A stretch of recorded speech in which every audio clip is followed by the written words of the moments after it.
السلام عليكم ورحمة الله وبركاته. صلى على محمد وآل محمد.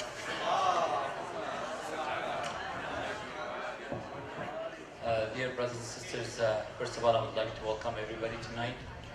I ask Allah subhanahu wa ta'ala to bestow you all the best in life, physically, mentally, spiritually, materially. And I ask Allah subhanahu wa ta'ala to protect you and bless you. Tonight, we're going to recite a few verses of the Holy Quran, and we send it to the souls of some of our community members. One of them was buried this morning, one of the great ladies of our community, and some other ones who just recently passed away. I would call their names: شادروان حاجی احترام سادات نژاد هاشمی، شادروان مجید داداشزاده، شادروان حاج مهدی فولادلو، شادروان حاجی مکرم زندوکی و حاج خانم عرفه مرتضوی و اون بانویی که امروز رحمت، یعنی 2 روز پیش رحمت خدا رفتن، امروز هم به خاک سپرده شدن، مرحومه مغفور پروین رحیمی منش. جهت شادی روح این عزیزان، الفاتحه مع الصلوات. بسم الله الرحمن الرحیم. الحمد لله رب العالمین الرحمن الرحیم مالک یوم الدین ایاک نعبد و ایاک نستعین اهدنا الصراط المستقیم صراط الذین انعمت علیهم غیر المغضوب علیهم ولا الضالین. صدق الله. I would encourage our sisters in the back to come forward and have a seat up front, because there's a lot of room here. So please, if you can come up front and join the other sisters, I would really appreciate it. Plus the subject of the kids, again, I'm sorry to have to announce it every night. We either take them upstairs or to the next room, so inshallah we can have a good session as usual, inshallah.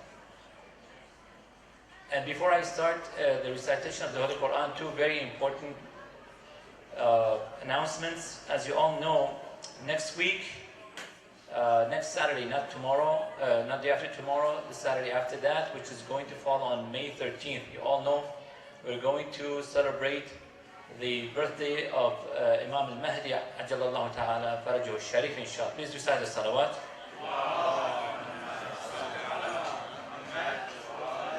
And we would like to invite all of you. Please inform everybody you know. I'm sure you're going to receive an email, and if you have WhatsApp, you're going to receive that. If you have your number, most probably you're going to receive some text from the masjid, inshallah. So please, yes, in the evening, 7:30. Yes, and this Saturday, for those of you who know our community member, very good of our community member from Lebanon, his name is Abbas Husseini. His father passed away about 40 days ago, and they are going to have his commemoration of the 40th day of his passing away this Saturday afternoon. Yeah, the 8 p.m. by the prayers, but the prayers will start, inshallah. For those of you who would like to join, please welcome, do so. And the last one is this handout that we always have been announcing it for the last 2 weeks. There is going to be looks like a conference or presentation right here in IECOC on May 12th, which is going to fall on Friday. Yeah, about mental health awareness and related resources. And please, you can join there. It's going to start 3 o'clock in the afternoon and finishes at 7 p.m. And the presenters are going to be Sayyid Mehdi Khazmini and Sister Al-Battal. And if you would like to get more details, we have printed some of these flyers on your way out at the table outside. Inshallah, you can grab one and look at it. Salli ala Muhammad wa ali Muhammad. And for those who would like to follow with us with the Quran, I'm going to be reciting Surah Al-Rahman, maybe 7, 8, or maybe a little bit more. since the ayat are pretty short. خانمای عزیز، آقایان محترم، خواهش می‌کنم اگر بچه‌هایی که احتمالاً مورد کنترل نباشن خواهش می‌کنم بفرستید بالا یا در اتاق بعدی، در اتاق بغلی ان شاء الله تشریف داشته باشید. We have actually live stream next room. It is on. I make sure it's on, and all the programs are instantly, broadcasted right there.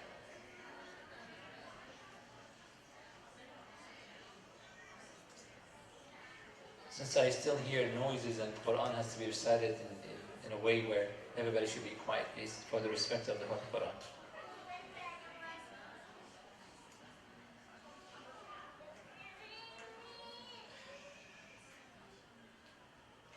أعوذ بالله من الشيطان الرجيم. بسم الله الرحمن الرحيم.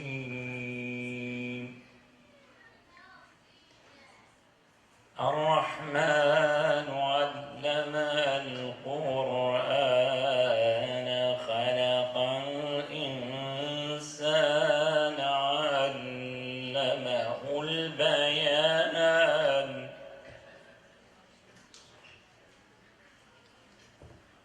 الشمس والقمر بحسبان والنجم والشجر يسجدان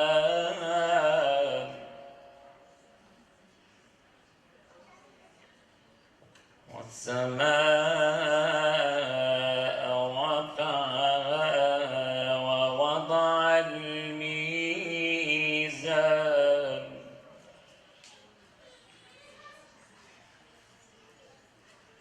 ألا تطغوا في الميزان وأقيموا الوزن بالقسط ولا تخسروا الميزان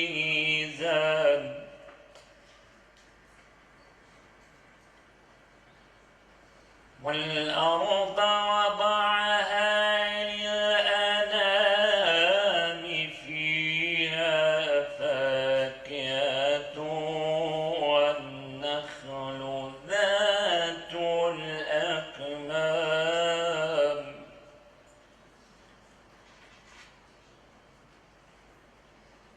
والحب ذو العصف والريحان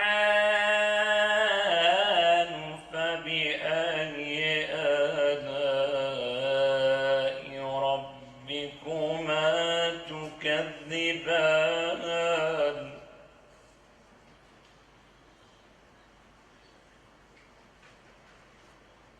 خلق الإنسان من صلصال كالفخار وخلق الجان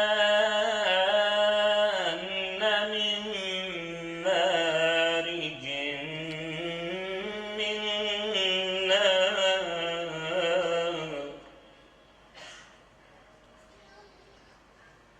فبأي آلاء ربكما تكذبان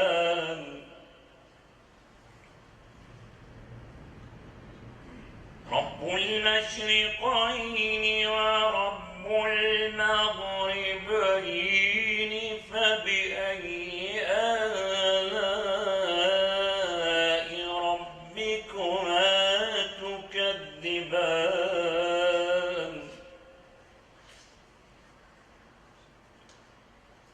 مرج البحرين يلتقيان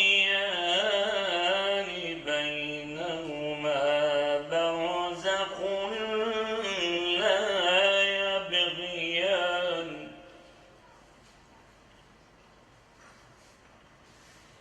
فبأي آلاء ربكما تكذبان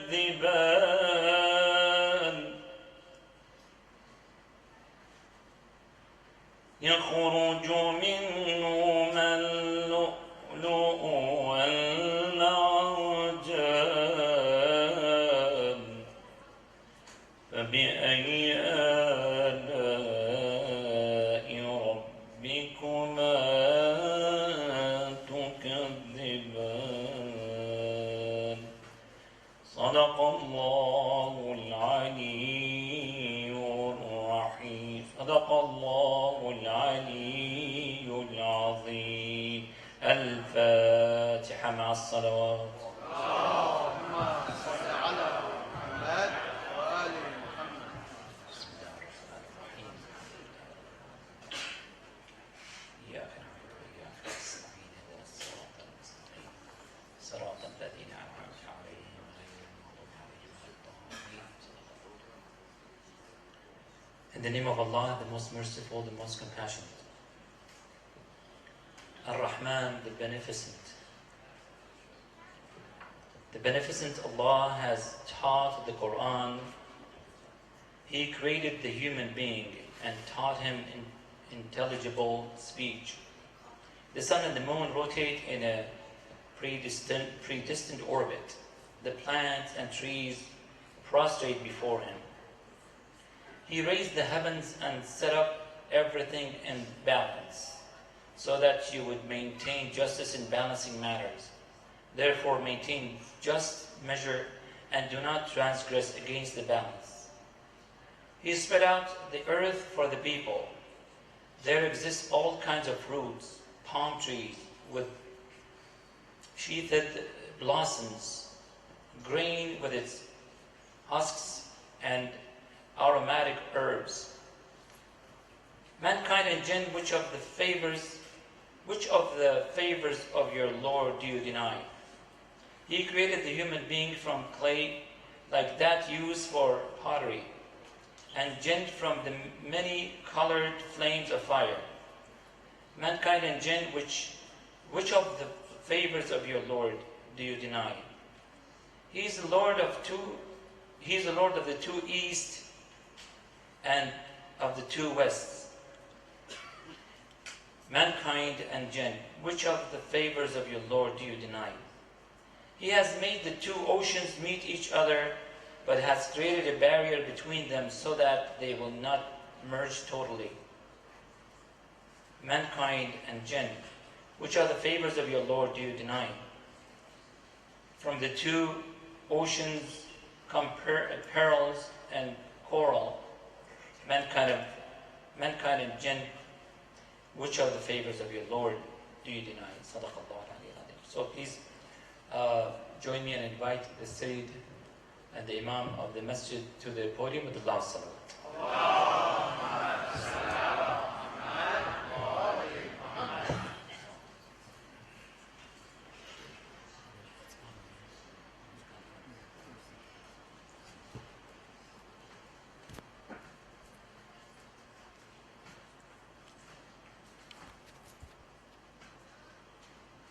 السلام عليكم جميعا ورحمة الله وبركاته. Surah Yunus, ayah number 92 and 93. But I am going to read from ayah 90 inshallah. بسم الله الرحمن الرحيم الحمد لله رب العالمين والصلاة والسلام على سيدنا ونبينا وحبيب قلوبنا أبي القاسم المصطفى محمد وعلى أهل بيته الطيبين الطاهرين المعصومين الذين أذهب الله عنهم الرجس وطهرهم تطهيرا.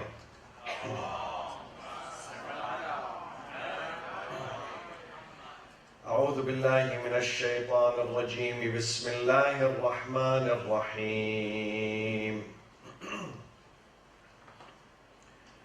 وجاوزنا ببني إسرائيل البحر فأتبعهم فرعون وجنوده بغيا وعدوا حتى إذا أدركه الغرق قال آمنت أنه لا إله إلا الذي آمنت به بنو إسرائيل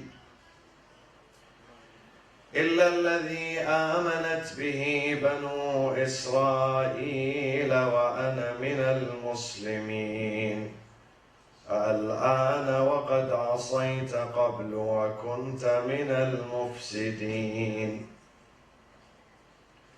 فاليوم ننجيك ببدنك لتكون لمن خلفك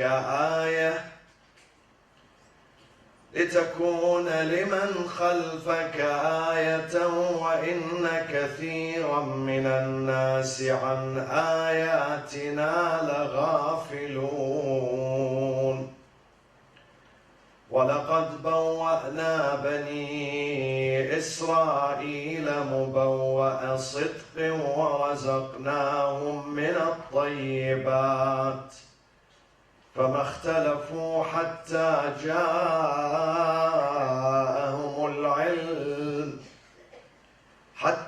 جاءهم العلم إن ربك يقضي بينهم يوم القيامة فيما كانوا فيه يختلفون صدق الله العلي العظيم.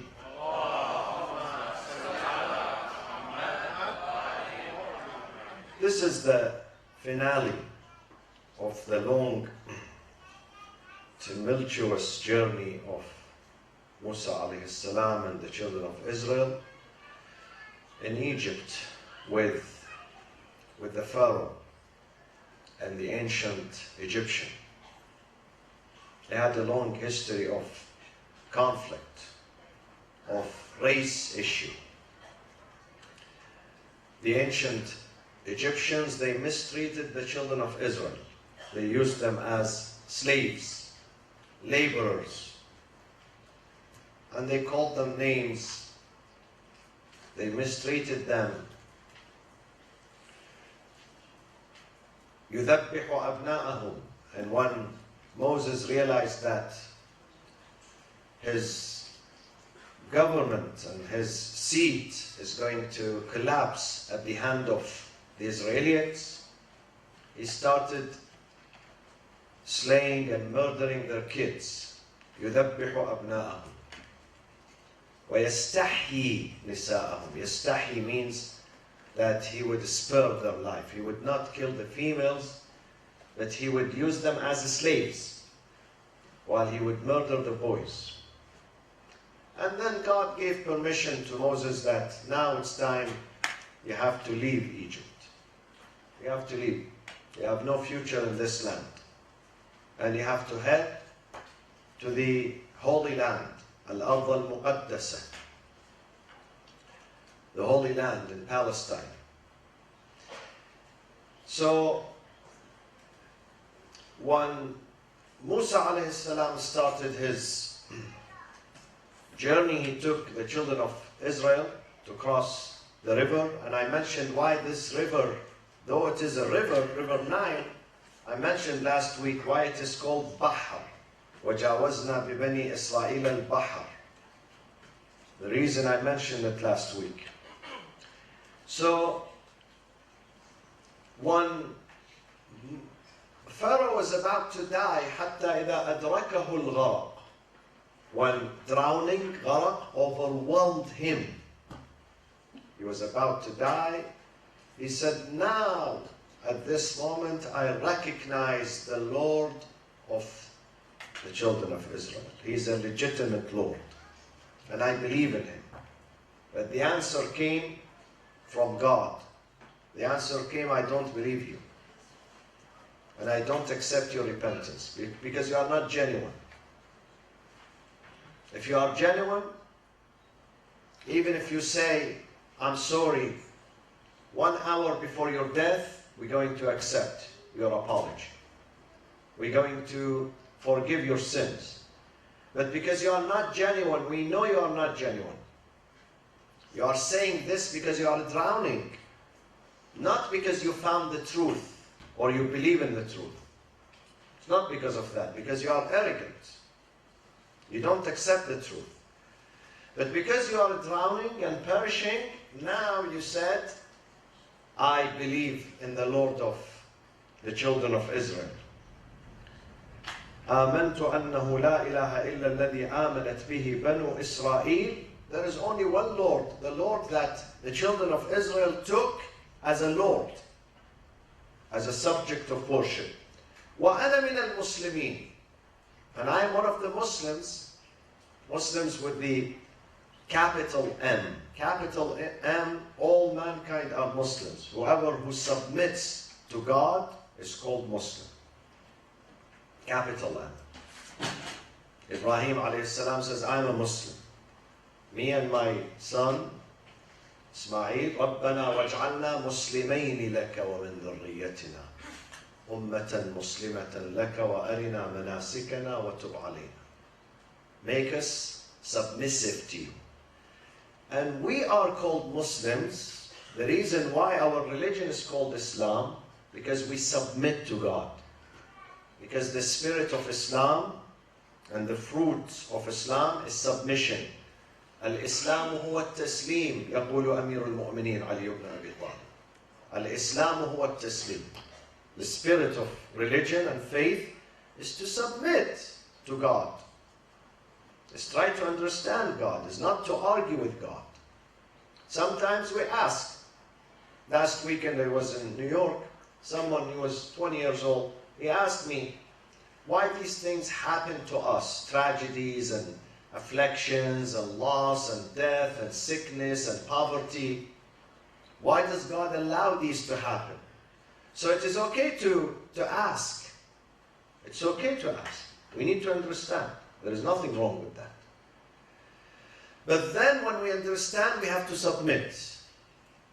We cannot defy God. We have to submit. Sometimes these tragedies are good for us.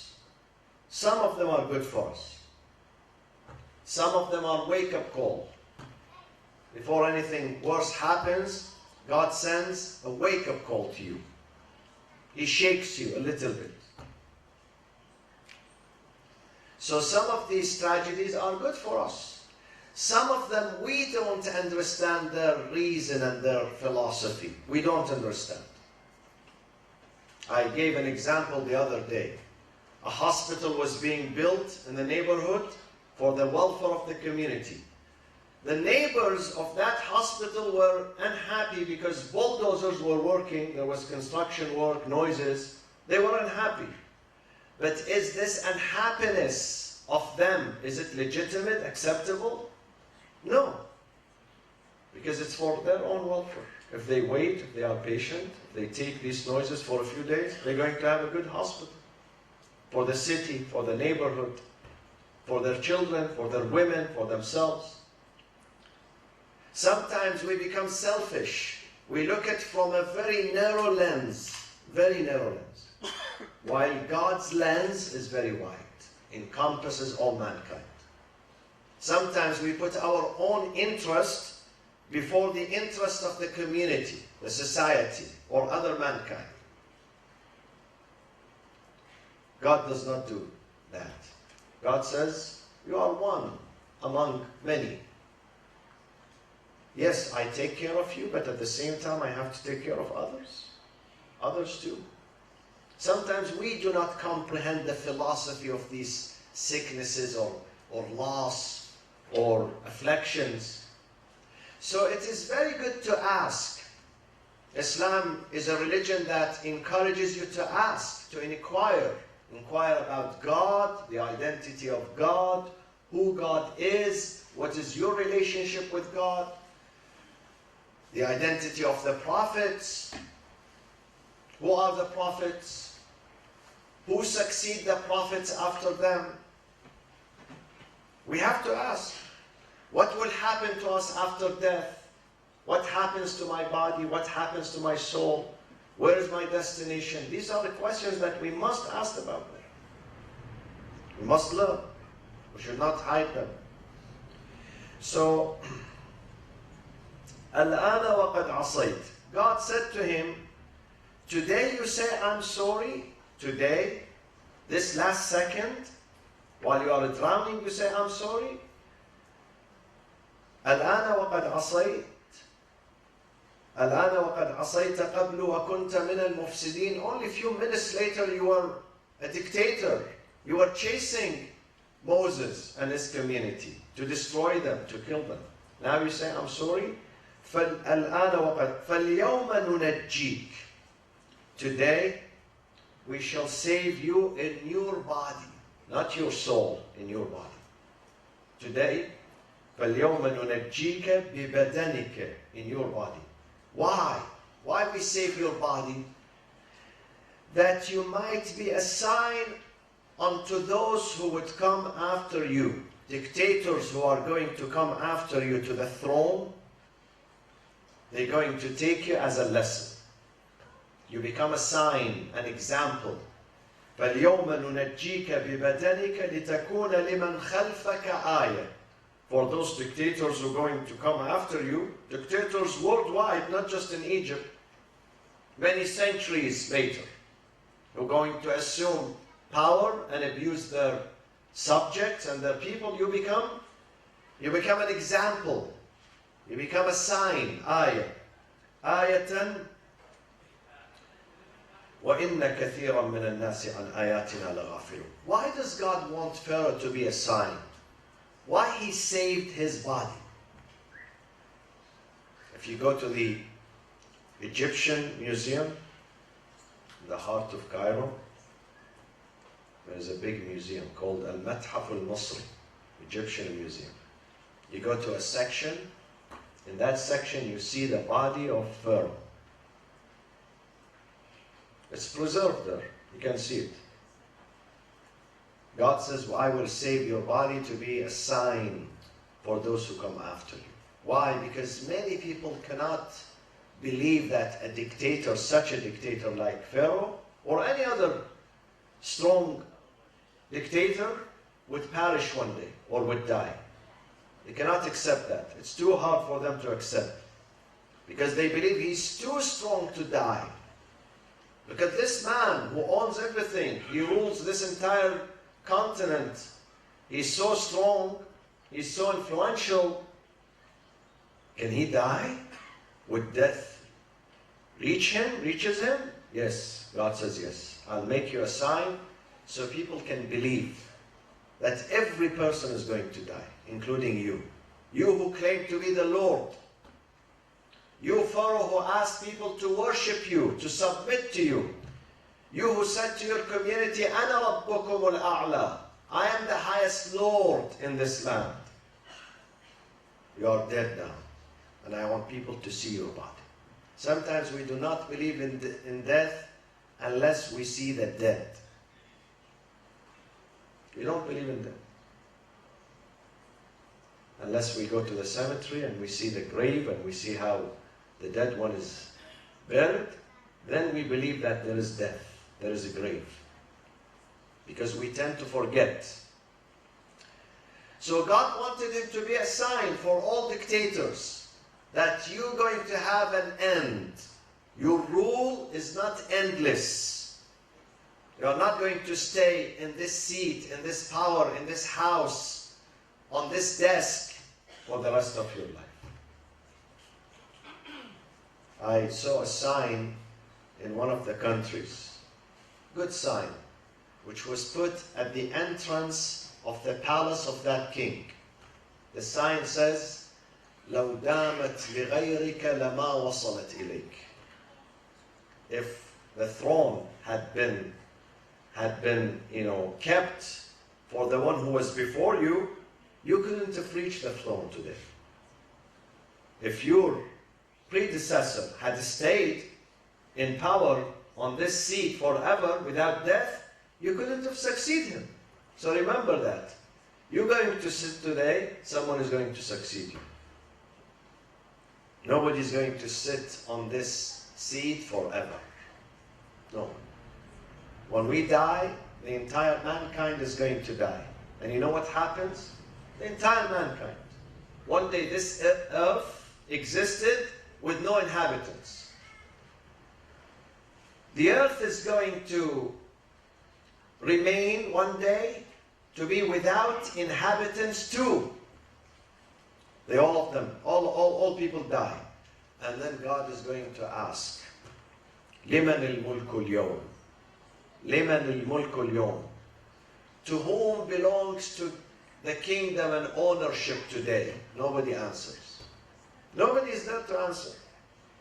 All those people who own the lands and the properties and buildings and corporations, they are dead. They don't answer. So he says, God is going to answer himself. God is going to answer himself, and he will say, لله الواحد القهار.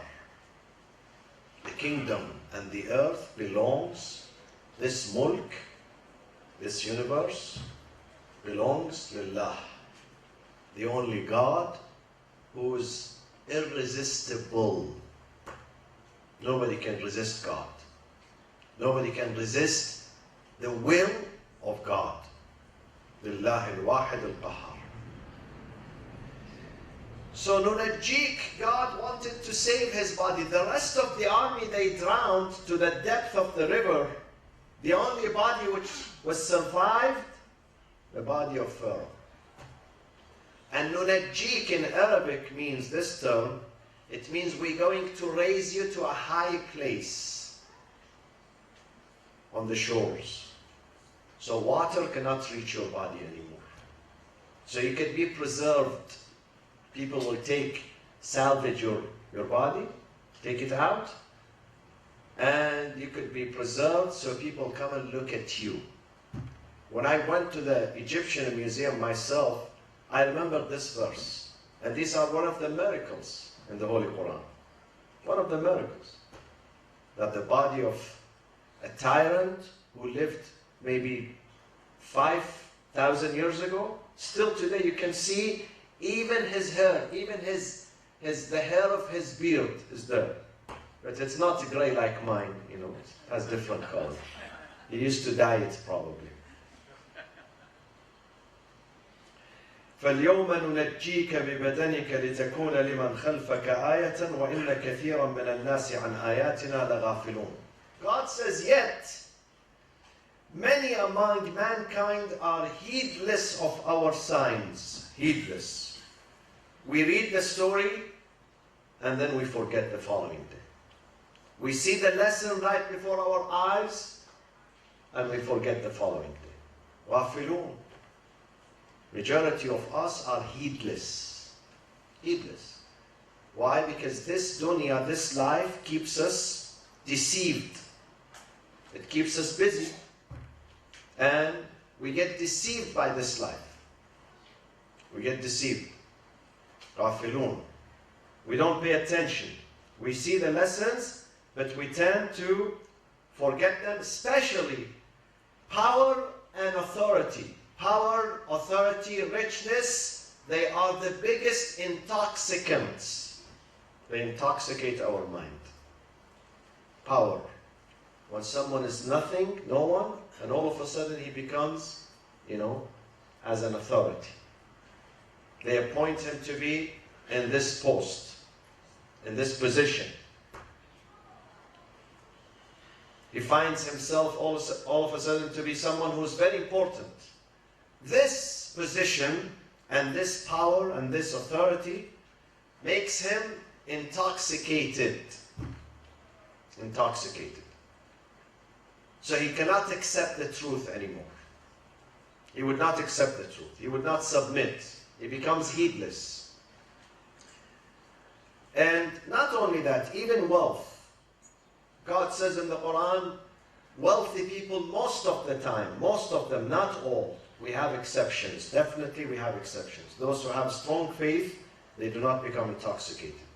But if they have no faith or weak faith, once they become wealthy, they become إِنَّ الْإِنسَانَ لَيَطْغَى. لَيَطْغَى, lam. In Arabic literature, when they put lam in the beginning, it means it must. It must happen. Definitely man is going to be heedless and arrogant when he becomes rich. لا يطغى.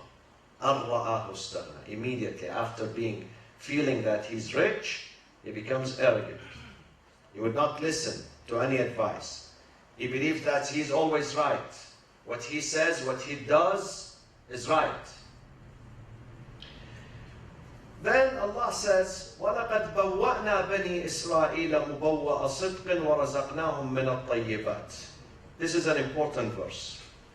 We have settled in a stable and sure place or settlement the children of Israel. We provided them a safe place or settlement. مُبَوَّأَ صِدْقٍ.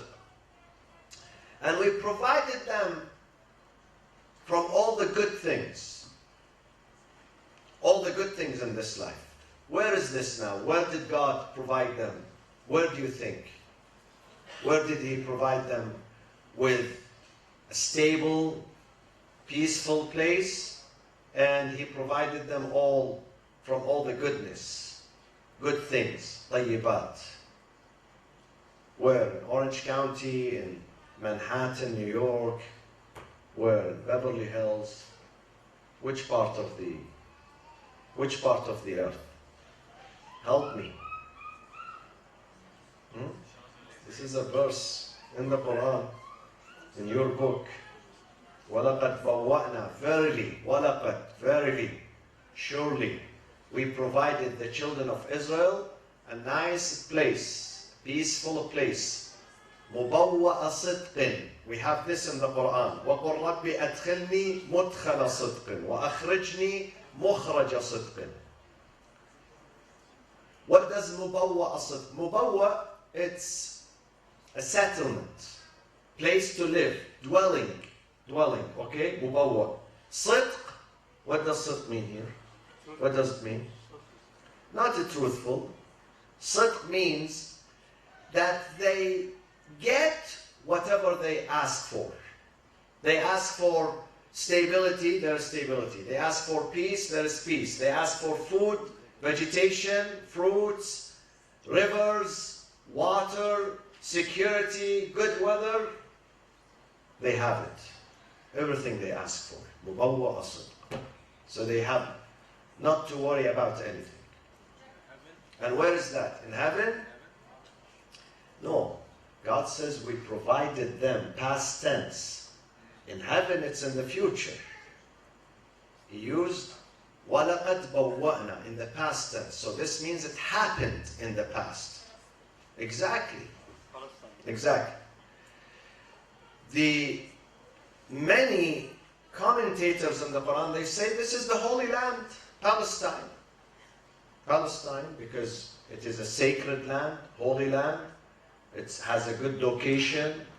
And also, it is sacred because of what? Why it is sacred? What happened in Palestine? There is the Masjid al-Aqsa, and then the birth of Jesus, and then the Musa and Ibrahim, and almost all the prophets, they either passed through there, including Prophet Muhammad sallallahu alaihi wasallam. Passed through that, Jerusalem, Isra, the journey of Isra, because God wanted him to see that place, to see a place where previous leaders lived, to see it firsthand. So that place is sacred because it was surrounded by prophets and messengers and religions, sacred religions, which is sacred for all. Today the Jews, they say this is our land, the Christians, they say this is our land, the Muslims say this is our land. You know, they all claim ownership and sense of belonging to Palestine. So this is one opinion. The other opinion, the opinion of the minority, it says Egypt. And I think the author of this opinion is Egyptian himself. You know. Egyptians are very proud of their country. So they say, no, it was about Egypt. But no, in reality, it was about Palestine. We made them settle there and have everything ready for them, everything available. مُبَوَّأَ صِدْقٍ وَرَزَقْنَاهُمْ مِنَ الطَّيِّبَاتِ. Now, did they appreciate what God has given them? We gave them land, we gave them peace and security, we gave them food, we gave them water, we gave them everything. وَرَزَقْنَاهُمْ مِنَ الطَّيِّبَاتِ. We supplied, رَزَقْنَاهُمْ, supplied them with every good thing. Every good thing that comes to your mind. But did they appreciate? Did they say, thank you, God? You gave us a good land, you know. You gave us health, prosperity. Did they? Listen to the Quran. The Quran says, فَمَا اخْتَلَفُوا حَتَّى جَاءَهُمُ الْعِلْمِ. They differed when knowledge came to them. This is very strange. Sometimes you don't know the truth and you differ or you defy or you reject because you don't know the answer. You don't know the truth. You don't know who's who. But when you start knowing the answer and you still defy and reject, this is called what? Rejection. Huh? This is called inad. What is inad? Stubbornness. When someone knows the answer, he knows what is right and what is wrong. And you've seen this in the community. You've seen it with, sometimes kids who are 5 years old and sometimes kids who are 60 years old. We have kids who are 60 years old. We have, alhamdulillah. Okay? We have kids all ages. All ages. But they are kids. They are stubborn. They know the truth. They know what is right, what is wrong. Okay? But because of stubbornness, and stubbornness is what? It's a disease. It's a disease. And the root of this disease is what? Arrogance. Takabbur. Arrogance. This is why the best quality in the humans is a humility. Humility. Nothing better than humility. To be down to earth. Once you are humble, you're going to accept the truth. But if you are arrogant, you would never accept the truth. You would never accept the truth.